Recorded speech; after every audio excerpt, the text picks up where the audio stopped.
important point. I also wanted to add a point that Muslims, when you look at how, like, if you look historically how we conquered the world, was through sort of was through kind of filtering, taking Islam and going into other cultures, taking what was good and filtering out what was bad. So, for example, in Indonesia, you had this form of puppet theatre called kulit, and before, a lot of the characters used to resemble a lot of pre-Islamic idols and everything, but then they cleansed that. They replaced a lot of the characters with sort of characters in the Islamic sort of story verse, like whether it was the companions or whether it was the famous Sufi saints who spread Islam to Indonesia. So we're not there to kind of like, there's many good things in British culture and American culture that we can accept, and many things that we could also reject. You have to take the good of wherever you find it, and that's why you have the hadith, like the word of wisdom is the lost property of the believer. Wherever he finds it, he's most deserving of it. So you find wisdom in all corners of the world.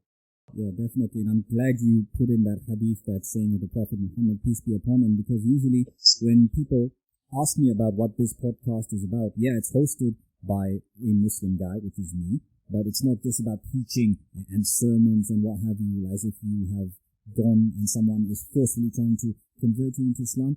This idea of wisdom and being able to see it in many different facets of our culture, of our life, is something that I believe as Muslims we should put an eye for. And this is not something that we're inventing in the year 2020. This is actually, it's been part of our tradition for centuries. You've mentioned about Indonesia. The Quran itself, when it talks about how a husband must treat his wife, it says bil ma'ruf, which in Arabic means with goodness, but that word ma'ruf in Arabic comes from the word. Yeah, and urf can be translated as your local culture. So if it is part of your local culture, that this is an out there example, but if it's part of your culture, whichever part of the world, that you have to take your wife out for dinner every day, then Islamically, that is how you should be treating your wife. Of course, this isn't the case in the majority of cultures, but I was just giving an out there example for us to actually understand and follow. You don't have to be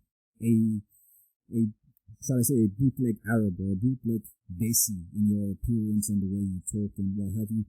We have so many different beautiful cultures in the world, not just, we talked about the UK culture, the culture of the United States. Look at the cultures. You've been to so many places in the former USSR. You've been to Chechnya, I've seen. Have you been to Turkey?